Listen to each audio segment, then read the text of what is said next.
ফরিদপুরে বিআরটিএ কার্যালয়ের মোটরযান পরিদর্শক মেহেদী হাসানের বিরুদ্ধে দুর্নীতি, ঘুষ, বাণিজ্য, ক্ষমতার অপব্যবহারের অভিযোগ তুলে বিক্ষোভ করেছে বিভিন্ন শ্রেণী পেশার মানুষ।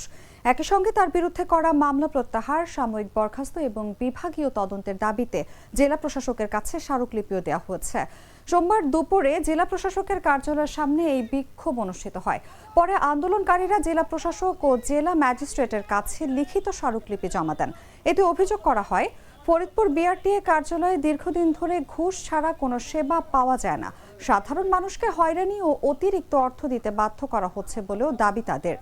আন্দোলনকারীদের অভিযোগ, অনিয়মের বিরুদ্ধে প্রতিবাদ করায় অভিযুক্ত কর্মকর্তা ক্ষমতার অপব্যবহার করে মিথ্যা মামলা দিয়ে হয়রানি করছেন, ফলে স্থানীয়রা আতঙ্কে রয়েছেন।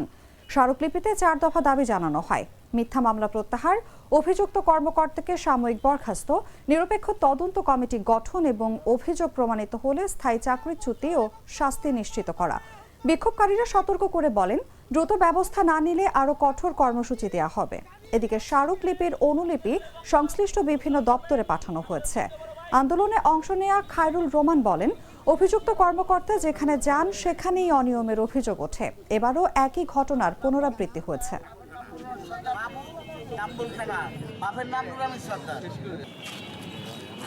বিআরটিএতে একটি ঘটনা ঘটেছে, তার প্রেক্ষিতে একটি মামলাও হয়েছে। সেই মামলায় বেশ কিছু নাম তিনি জুড়ে দিয়েছেন। তার ভিতরে সংবাদকর্মী আছেন, আইনজীবী আছেন, ফরিদপুরের জনপ্রিয় ছাত্র নেতারা রয়েছেন।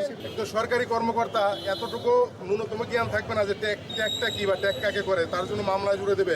এটি আসলে দুঃখজনক। এটা করে আসলে উনি বিআরটিএর সুনাম উনি নিজে ক্ষুণ্ণ করেছেন, সরকারি কর্মকর্তাদের সুনাম ক্ষুণ্ণ করেছেন। আমার মনে হয় যে বিআরটিরই উচিত, সরকারি কর্মকর্তাদের উচিত ওনার বিরুদ্ধে স্বপ্রণোদিত হয়ে ব্যবস্থা নেয়। আমাদের মাঠে দাঁড়ানোর দরকার নেই। সে জোরপূর্বক কেউ ইচ্ছাকৃত না দিলে তার বিরুদ্ধে মামলা পর্যন্ত দিয়ে তাকে হয়রানি করে জমি নেওয়া হচ্ছে।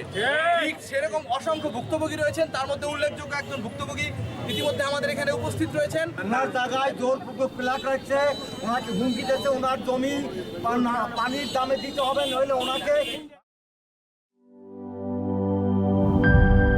সব সমস্যার সমাধান হবে এই সস্তা কেবল বদলে বিজলি কেবলস লাগালে।